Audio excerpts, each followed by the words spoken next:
الرحمن الرحیم۔ السلام علیکم۔ آج کے ہماری مہمان شخصیت ہرنولی کی معروف سماجی شخصیت، جنہوں نے اپنے کیریئر کا آغاز ایجوکیشن سے کیا، اس کے بعد سیاست میں اپنا وجود تسلیم کروایا، مختلف کمیٹیوں کے ممبرز، چیئرمینز رہے، تحصیل ڈسٹرکٹ لیول پہ انہوں نے اپنی صلاحیتوں کا لوہا منوایا۔ رو عبدالحفیظ خان صاحب، السلام علیکم جی۔ وعلیکم السلام۔ رو صاحب، ہمیں بتائیے گا آپ نے اپنے کیریئر کا آغاز کہاں سے کیا؟ آپ کو بسم اللہ الرحمن الرحیم، آپ کو یہ سن کر خوشی ہوگی کہ جب میں 1964 میں کالج میں پڑھتا تھا لائل پور، اس وقت میں نے کالج یونین میں پارٹیسپیٹ کیا تھا، اور مجھے یہ اعزاز حاصل ہے کہ ہمارے ساتھیوں نے اس وقت جنرل محمد ایوب خان اور محترمہ فاطمہ جناح کے درمیان صدارتی الیکشن ہو رہا تھا، ہم نے محترمہ فاطمہ جناح کا ساتھ دیا تھا اور اسلامیہ کالج کے گیٹ پہ آ کے ان کا استقبال کیا تھا۔ مجھے یہ بتاتے ہوئے بہت خوشی محسوس ہو رہی ہے کہ مجھے محترمہ فاطمہ جناح صاحبہ مرحومہ کو قریب سے دیکھنے اور ملنے کا اتفاق ہوا، اور میرے لیے یہ اعزاز کی بات ہے کہ میں نے ان سے ہاتھ بھی ملایا، اور اس کے بعد ہم انہیں بڑے جلوس کی شکل میں دھوبی گھاٹ کے گراؤنڈ میں لے گئے، جہاں انہوں نے بڑی تقریر کی۔ یہ الگ بات ہے کہ حالات زمانہ کے ہاتھوں وہ ہار گئیں اور اس دنیا سے چلی گئیں، لیکن قائد اعظم محمد علی جناح اور محترمہ فاطمہ جناح کی خدمات کو کسی وقت بھی نہیں بلایا جا سکتا۔ آپ ایجوکیشن میں کیسے آئے اور اس کے بعد پھر آپ نے سیاست کا کہاں سے آغاز کیا؟ میں اکاؤنٹنٹ بننا چاہتا تھا، چارٹرڈ اکاؤنٹنٹ، لیکن حالات کے ہاتھوں مجبور ہو کے تعلیم ادھوری چھوڑ کر مجھے نوکری کرنا پڑی، اور میں 1969 میں پتلا ہائی اسکول میں بطور ٹیچر حاضر ہوا، اور وہیں سے میری تعلیمی سرگرمیوں کا آغاز ہوتا ہے کہ میں نے پڑھایا۔ میری تمام سروس 90% ہائی اسکولز میں گزری، 10% مڈل اسکول میں ایک میں رہا ہیڈ ماسٹر میں 3 سال کے لیے۔ باقی جہاں تک آپ کا سوال ہے کہ سیاست میں کیسے آیا نہیں، لایا گیا ہوں۔ 1979 میں جب یہ شہر ٹاؤن کمیٹی کا درجہ پا گیا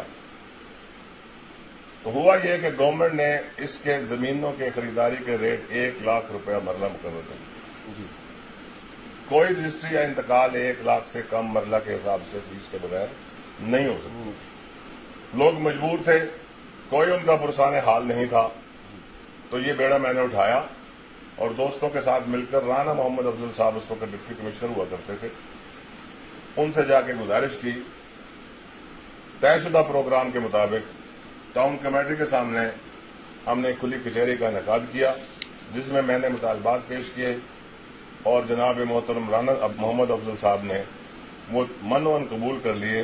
ہوا یوں تھا کہ ہم نے شہر کو 3 کیٹیگریز میں تقسیم کیا، لاری اڈا اول، سٹی روڈ دوم، اور اس کے علاوہ باقی تمام شہر اس وقت جو ریٹ مقرر ہوا تھا وہ 50,000، 20,000 اور 10,000 روپے مرلے کے مطابق ہم نے شہر کے تینوں کیٹیگریز کے ریٹ مقرر کیے تھے، جو بعد میں اب ہماری نااہلی کی وجہ سے، ہمارے قائدین کی بغیر بے توجہی کی وجہ سے اب پھر وہ کہیں سے کہیں چلے گئے ہیں۔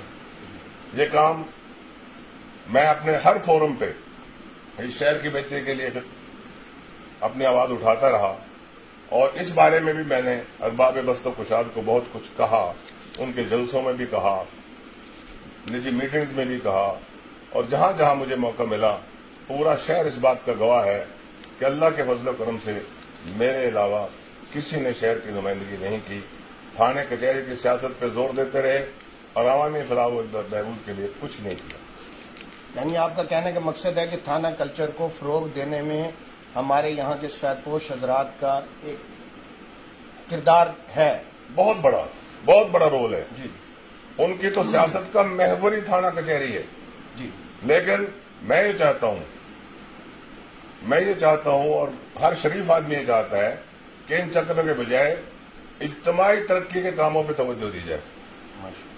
میں نے سن 84 میں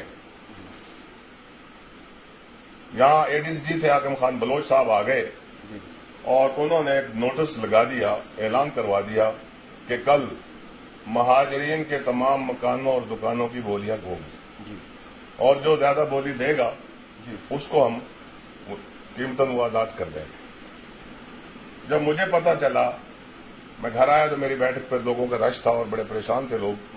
میں نے کہا پھر ایک پریشانی کی ضرورت نہیں. میں نے 7 اسکیم کی ایک کاپی میرے پاس پڑی ہوئی تھی جس کے تحت مہاجرین کو کم مالیت کے مکانات بلا معاوضہ ایوب خانے الاٹ کر دیے. وہ میں نے کاپی تلاش کی اور سیدھا ٹاؤن کمیٹی چلا گیا.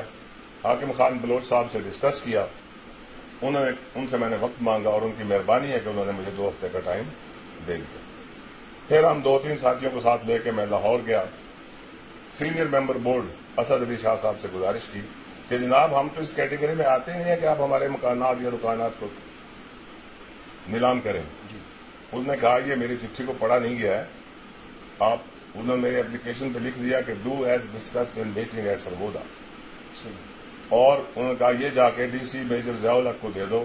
اگلے دن میں صبح آ کے میجر ضیاء الحق کو دے دیا اور آج تک ہمارے تمام مائیگریٹڈ دوستوں کو کوئی کسی قسم کی تکلیف نہیں ہوئی. 1985 کے عام انتخابات میں آپ کس پارٹی یا علاقائی دھڑے کے ساتھ وابستہ تھے؟ 1985 میں میں گورنمنٹ ملازم تھا, لیکن پڑھا لکھا ہونے کے ناطے میرے شہر کے 4 وارڈ میری برادریوں کے تھے. میں یہی چاہتا تھا کہ لوگوں میں یہ شعور پیدا کیا جائے کہ وہ اپنے حقوق کی آواز بلند کریں. وہ چاہیں کہ ہمارے بچوں کی بہتری ہو, ہمیں کالج دیے جائیں, ہمیں اسپتال دیے جائیں, ہمیں اسکول دیے جائیں, ہمیں سیوریج دی جائے, ہمیں بجلی دی جائے. ہاں یہاں ایک بات میں اور عرض کرنا بھول گیا کہ 1975 میں جب بجلی لائی گئی تو ہم نے ایک تنظیم بنائی ہوئی تھی الفلاح عوام.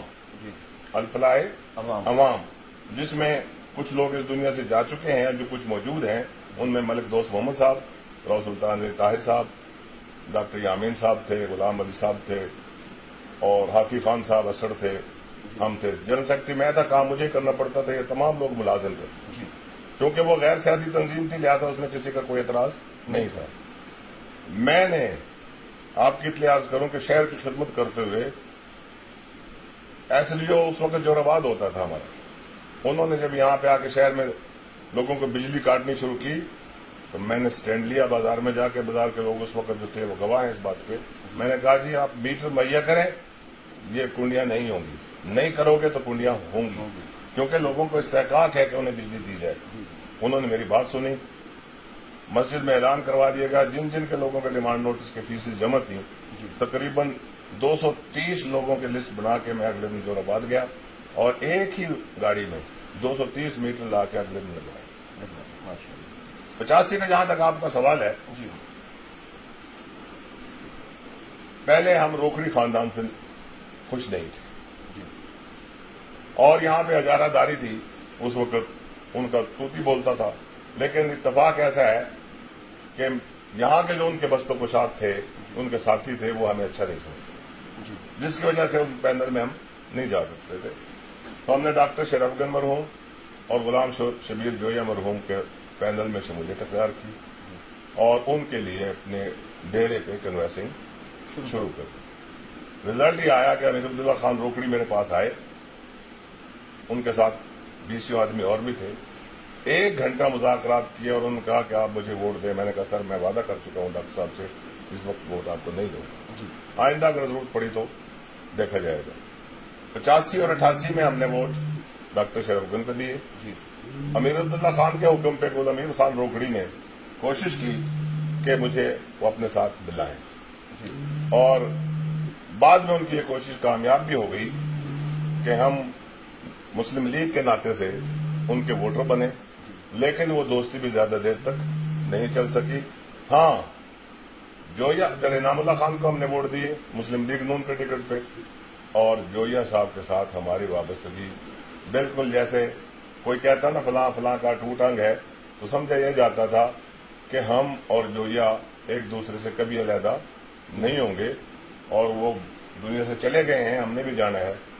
حقیقت یہ ہے کہ 2000 تک 99 کوز تک جویا صاحب ہر معاملے میں مجھے فل رسپانس دیتے تھے، احترام کرتے تھے اور میری بات سنتے تھے۔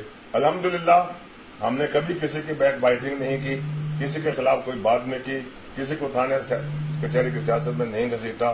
ہاں، شہر کی بہتری کے لیے، ہسپتال کے لیے، ہائی اسکول کے لیے، بچیوں کے ہائی اسکول کے لیے ہم لاہور پہ جاتا رہا ہوں، ان سے کام درخواستیں لکھ کے پرسو بھی کرتا رہا ہوں۔ ہسپتال ہمارا نہیں بن سکا، اس وقت BHU سینکشن ہو گیا تھا، لیکن وہ بھی سیاست کی نظر ہو گیا کہ روکھڑی گروپ، اس وقت کا روکھڑی گروپ نہیں چاہتا تھا کہ جو یہ یہاں پہ پھٹی لگے، جی جس وجہ سے وہ ہمیں سندھا والا میں جا کے بڑھانا پڑا۔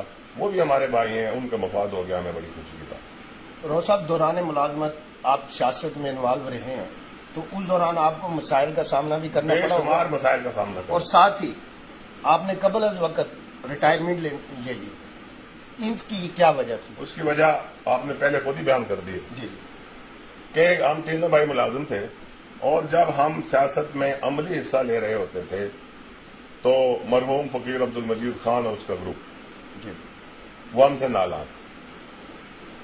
1970 میں ہم نے فقیر صاحب کو ووٹ دیے تھے، میں یہ بتانا بھول گیا تھا آپ جب کو، وہ MP بنے، جب وہ پہلی ایک ہی دفعہ MP بنے تھے، اور جب اتنا سپورٹ ان کو کیا تھا کہ جب میں ان سے ملاقات کے لیے گیا تو انہوں نے مجھے گود میں اٹھا لیا، کہنے لگے کہ تمام لوگوں نے میری ساتھ دیا ہے لیکن رؤف عبدالحفیظ نے جس انداز میں ساتھ دیا میں اس کا ممنون ہوں۔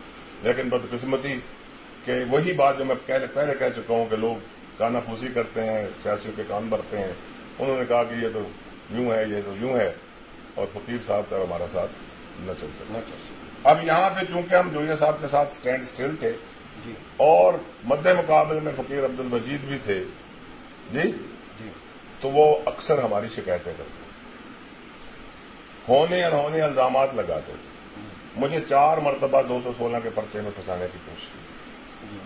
حالانکہ میرا ان بگوڑوں سے، آپ یقین کریں، میں آپ کو صفائی نہیں دے رہا لیکن سچ کہہ رہا ہوں کہ ان سے کوئی تعلق تھا نہ، کبھی میرے پاس آئے تھے۔ میرے محلے میں ایک گھر میں رہتے تھے، اور وہی لوگ صبح جا کے ملک سرخرو کو کہتے تھے کہ رات راؤ صاحب کے پاس تھے، رات فلاں کے پاس تھے، فلاں کے پاس تھے۔ یہ ایک لمبی کہانی ہے، پھر کسی نے بتا دی۔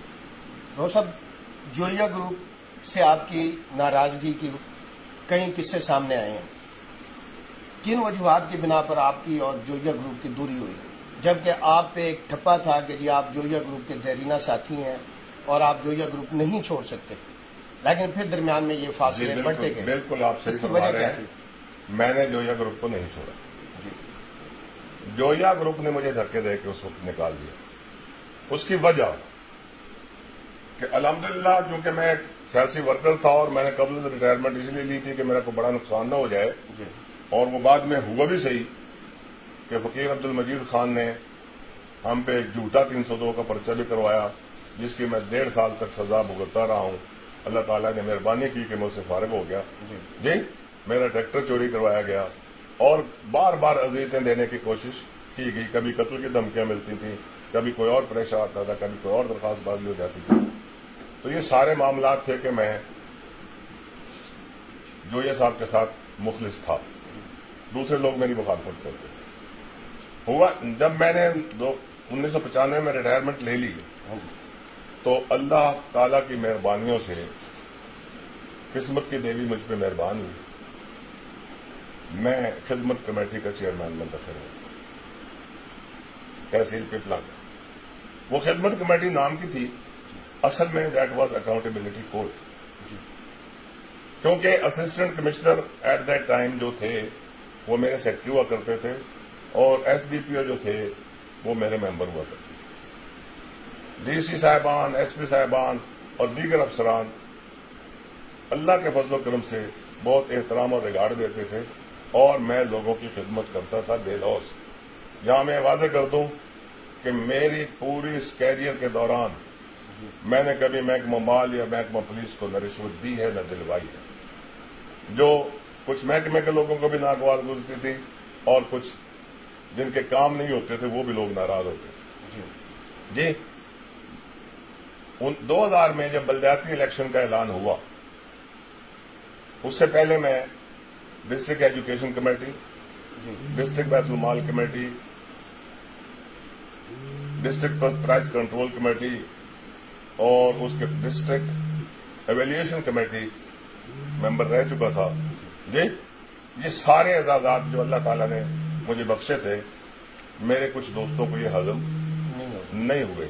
جب تک اقتدار رہا وہ میرے ساتھ چلتے رہے، اور جب ہو گیا مشرف نے حکومت کا تختہ الٹ دیا اور ہم سارے فارغ ہو گئے، تو انہوں نے پلان کر کے مجھے لابنگ کر کے سائڈ پہ کر دیا، اور 2000 الیکشن میں وہ مجھ سے ووٹ مانگنا بھی انہوں نے دوبارہ نہیں کیا. یہاں پہ لیں گے ایک بریک جی، ہمارے ساتھ رہیے گا، ملتے ہیں ایک بریک کے بعد.